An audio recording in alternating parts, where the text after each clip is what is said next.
المشاهدون الأفاضل، أسعد الله أوقاتكم أينما كنتم بكل خير. أحييكم وأقدم لحضراتكم من الفضائية الإريترية نشرة أخبار المساء، والمسهل كما جرت العادة بأبرز العناوين.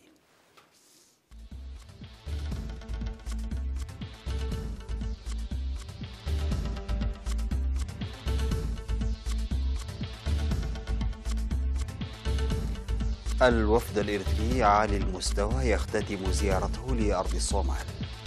اختتام اجتماع مدراء برنامج التطعيم بدول شرق وجنوب افريقيا. منتخبنا للدراجات يعود الى البلاد. ترامب يدرس بقوة انضمام البرازيل الى حلف الشمال الاطلسي. كوريا الشمالية تريد تخفيف العقوبات وامريكا تتمسك بنزع نووي.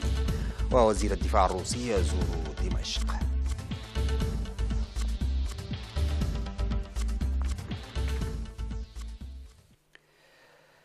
السلام عليكم ورحمة الله. اختتم الوفد الإريتري عالي المستوى الذي يتكون من وزير الشؤون الخارجية السيد عثمان صالح ومستشار الرئيس السيد يماني قبرآب اختتم زيارته لأرض الصومال التي استغرقت 3 أيام.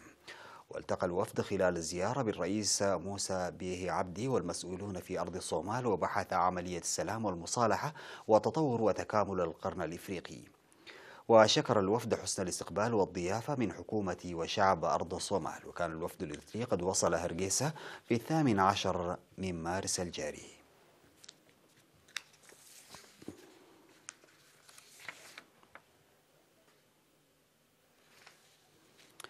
وفيما يلي تصريح صحفي صادر عن وزارة الإعلام تحت عنوان الجزيرة تواصل حملات التشويه والأكاذيب ضد إريتريا. شرعت قناة الجزيرة التي تتخذ من الدوحة مقرا لها وعبر قناتيها العربية والإنجليزية تبث الأكاذيب بحق إريتريا على مدار هذا الأسبوع. إن حملات الأكاذيب والادعاءات السخيفة التي تبثها تلك القنوات باتهام إريتريا ليس بالأمر الجديد، حيث زعمت الجزيرة في نشراتها خلال هذا الأسبوع أن إريتريا تحتجز في معسكر إماراتي في عصب مواطنين يمنيين، لكنها لم تقدم أي أدلة أو براهين تؤكد اتهاماتها. وكل ما قدمته من صور لدعم ادعاءاتها ما هي إلا صور تعود إلى مراكز اعتقال وسجون في اليمن، وكلها ساقتها كمجرد تهم مختلقة وبشكل متعمد. وقد عملت قناة الجزيرة لتعزيز اتهاماتها على استضافة مرتزقة تدعي أنهم خبراء من الكلية الملكية، وهم مات برايدن وأندرياس كريك. ومن المعلوم بأن مات برايدن كان أول رئيس للجنة فريق متابعة إريتريا والصومال التي أقامتها منظمة الأمم المتحدة عقب إصدار قرار الحظر الجائر على إريتريا، ولكن وبعد أن اتضحت عملته لبعض الدول تم طرده من تلك اللجنة. كذلك يعتبر السيد أندرياس كريغ زبون القناة بشكل دائم وضيف لا يغيب عن شاشتها، وربما تستخدمه الجزيرة لتقوية حملات التشويه التي تشنها على مناوئها في الخليج العربي وغيرها من المناطق حتى تصبغ ادعاءاتها بصبغة علمية. وأضافت الجزيرة إلى كذباتها فرية أخرى تدعي فيها أن إريتريا وقعت مع دولة الإمارات العربية المتحدة على عقد إيجار لإقامة قاعدة عسكرية في ميناء عصب لمدة 30 عام. يجدر بالذكر أن دولة الإمارات العربية المتحدة تستخدم عصب مؤقتا في إطار عمليات محددة في مهماتها للحرب التي تدور في اليمن لمكافحة الإرهاب، حيث يرتبط هذا التسهيل المؤقت مع ما يتم من العمليات في المنطقة. إن حملة التشويه ضد إريتريا التي تشنها الجزيرة ومن خلف ستار بعض الدول التي أفزعتها تطورات السلام والصلح الإيجابية التي تعيشها منطقتنا، وما تعكسه حملات الأخبار الكاذبة والملفقة ضد إريتريا، ما هو إلا تعبير عما تعانيه من قلق وانزعاج. وزارة الإعلام أسمرة 20 مارس 2019.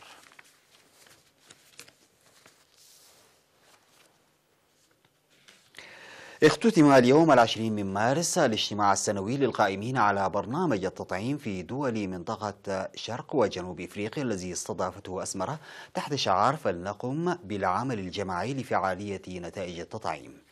وفي الاجتماع السنوي لدول شرق وجنوب إفريقيا الذي شارك فيه ممثلو 20 دولة من القائمين على برامج التطعيم ومختلف المنظمات الدولية ومعاهد الأبحاث، والذي استمر لفترة 3 أيام، تم التباحث بإسهاب حول خطة استراتيجية إقليمية لتطوير قدرة مقاومة الأمراض وأوضاع تنفيذ برامج التطعيم وتطوير قدرة مقاومة الأمراض وتوسيع برامج التطعيم وتطورها بالنظر إلى الفرص والتحديات، ودور المجتمع المدني حول تطوير المتطلبات المستدامة لقدرة مقاومة الأمراض وإدخال برامج تطعيم جديدة والحفاظ على المكتسبات المحققة فيما يتعلق بالتغطية التطعيمية وغيرها من مواضيع.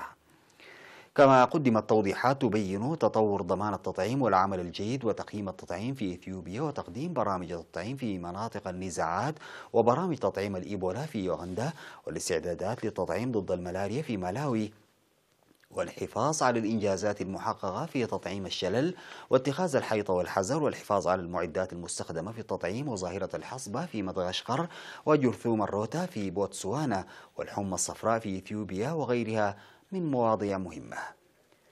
في الختام تبادل المجتمعون الآراء في المجال الفني والمهني فيما يتعلق بمنح الأولوية لبرامج التطعيم في العام القادم على مستوى الوطن والإقليم. إلى جانب الاجتماع قدمت دورة تأهيلية للعاملين في مجال نظام المعلومات حول تقوية نظام المعلومات الصحية عامة وبرامج التطعيم على وجه الخصوص. أوضح مستشار وزيرة الصحة الدكتور مسماي قبرهوت بخصوص الدورة لوكالة الأنباء الإريترية بأنها نظمت بالتعاون بين وزارة الصحة ومنظمة الصحة العالمية وشركائهم، وقد تركزت حول جمع المعلومات الصحية وسبل تساعد في تحليلها وتفعيلها.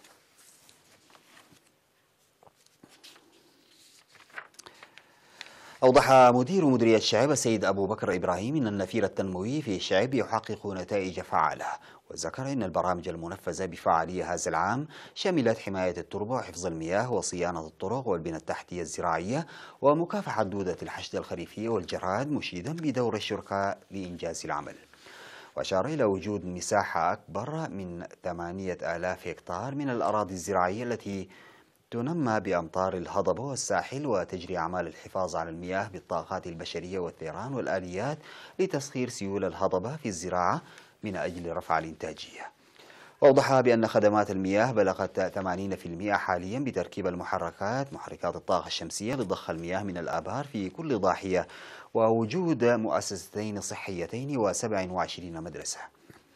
وأفاد بحصول السكان على خدمات المواصلات عبر خطوط مصوع شعب وقندع شعب وقحتيلاي شعب، وصعوبات في بعض الأحيان على طريق شعب أفعبت لإنجرافه بالسيول. وذكر عن مد وتجهيز خطوط الكهرباء بموجب الخطة الصادرة قبل 5 أعوام للحصول على التيار الكهربائي ل 24 ساعة، لكن الخدمات لم تقدم حتى الآن ويجب على الجهات المختصة الاهتمام بذلك.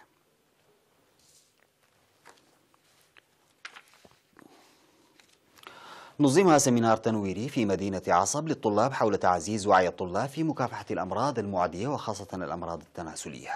في السمينار الذي قدمه مسؤول وحدة مكافحة فيروس المناعة المكتسبة الإيدز والأمراض التناسلية بمكتب الصحة في إقليم جنوب البحر الأحمر السيد محمد ناقوس، قال إنه وبما أن الشباب من طبعهم معرضون للإصابة بالأمراض المذكورة ذكرهم لتعزيز دورهم من أجل زيادة معارفهم. وقدم السيد محمد توضيحا مفصلا حول ظاهرة الإيدز والأمراض التناسلية وغيرها من الأمراض في الإقليم قبل 20 عاما، وقد وصلت تلك الأمراض في الوقت الحالي إلى أدنى مستوى لها بفضل الجهود الشعبية والحكومية الحثيثة والبناءة، مناشدا الطلاب لتعزيز إسهاماتهم الواعية متحلين بالحيطة والحذر. من جهته قال مسؤول مكتب التعليم في الإقليم السيد حقوس أدحنا إن وزارة التعليم ظلت تعمل بالتعاون مع الشركاء لتوسيع فهم ومعارف الطلاب في كافة المجالات وخاصة المجال الصحي، منوها الطلاب لتعزيز إسهاماتهم. وأوصى المشاركون لاستمرارية مثل هذه السمينارات المهمة، مؤكدين على تعزيز مشاركاتهم في مكافحة الأمراض المعدية.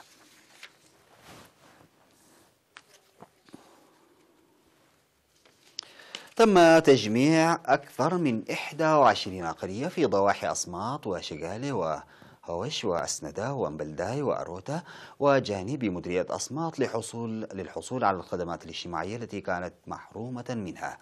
وجاء التجميع بموجب التوجيهات الصادرة من إدارة إقليم عنسبة بمنح الأولوية لتجميع القرى هذا العام.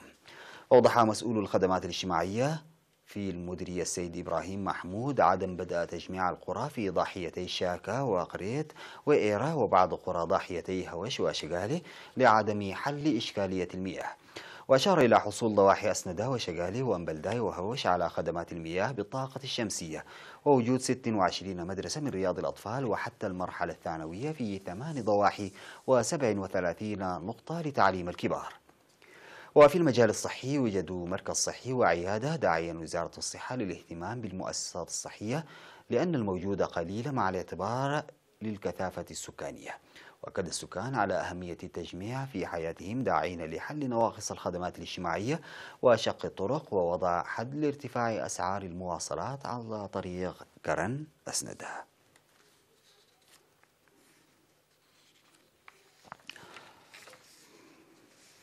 نظمت مفوضية الثقافة والرياضة دورة تدريبية في الرقصات التراثية، واشتملت الدورة التدريبية التي استمرت لشهر نظريا وتطبيقيا على معنى الرقصات وجذورها والملابس والحلي. وقال مفوض الرياضة والثقافة السفير زمد دخله في ختام الدورة إن الرقصات الشعبية جاذبة لتمرير ونقل التراث، داعيا المشاركين للخروج للعمل بفهم علمي. وضح المشاركون في الدورة التدريبية مكنتهم من التعرف بعمق على الرقصات التي كانوا يؤدونها عبر المشاهدة فقط.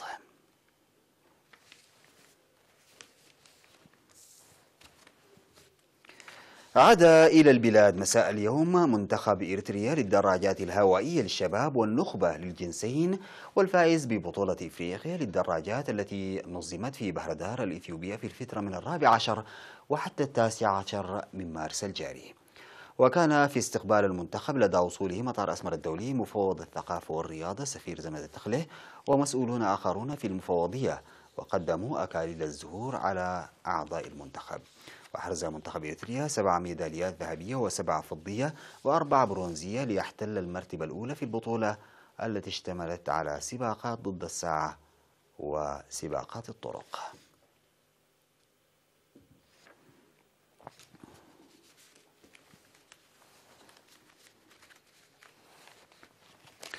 نتوقف مع فاصل قصير ومن ثم نعود لمواصلة الأخبار.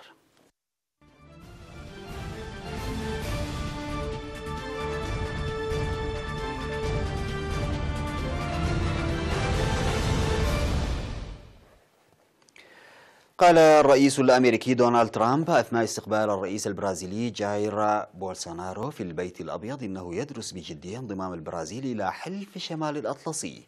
وقال ترامب للصحفيين أثناء جلوسه بجانب بولسونارو: سننظر في الأمر بقوة سواء كانت عضوية حلف شمال الأطلسي أو شيء يتعلق بالحلف.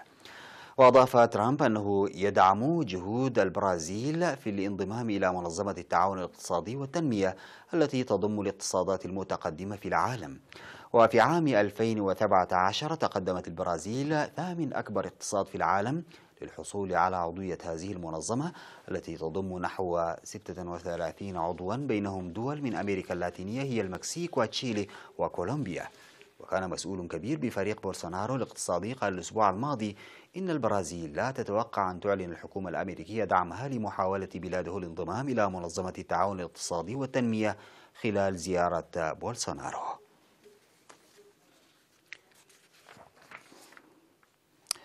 قالت كوريا الشمالية إنه لم يعد هناك ما يبرر استمرار كامل للعقوبات المفروضة عليها في ظل وقف تجاربها النووية والصاروخية خلال 15 شهرا الماضية. وقال الدبلوماسي الكوري الشمالي يونغ شول ردا على كلمة لمسؤولة أمريكية كبيرة في مجال الحد من التسلح خلال مؤتمر برعاية الأمم المتحدة لنزع السلاح إنه ينبغي التعامل مع القضايا بين البلدين واحدة تلو الأخرى من أجل بناء الثقة. وكانت إيليم بوبليتا مساعدة وزير الخارجية الأمريكي للحد من التسلح قالت في وقت سابق إن السبيل الوحيد لتحقيق الأمن والتنمية لكوريا الشمالية هو التخلي عن كافة أسلحتها للدمار الشامل وبرامج الصواريخ البالستية. وحثت بوبليت الدول على وقف أي تعاون في مجال السلاح أو المجال العسكري مع كوريا الشمالية.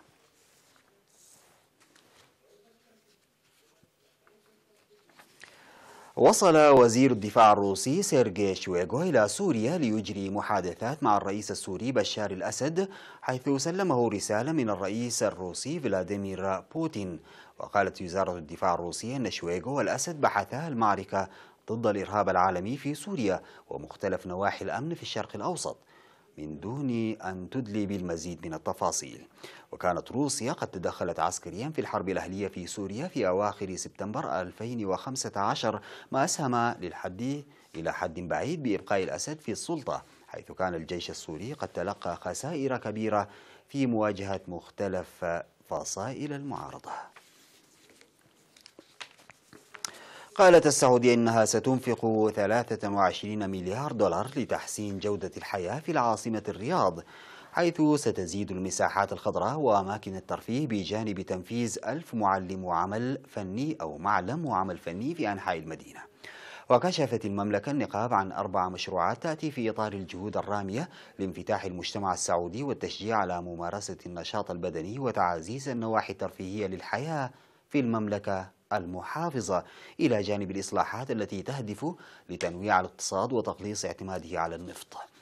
وأظهرت وسائل إعلام حكومية الملك وولي العهد وهما يستعرضان نموذجا مصغرا للمشروعات المزمعة التي تشمل حديقة ترفيهية تعادل مساحتها 4 أمثال سنترال بارك، ومسارات للدراجات بطول 135 كيلومترا.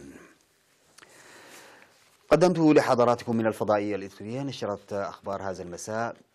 شكرا لمتابعتكم. السلام عليكم ورحمة الله تعالى وبركاته.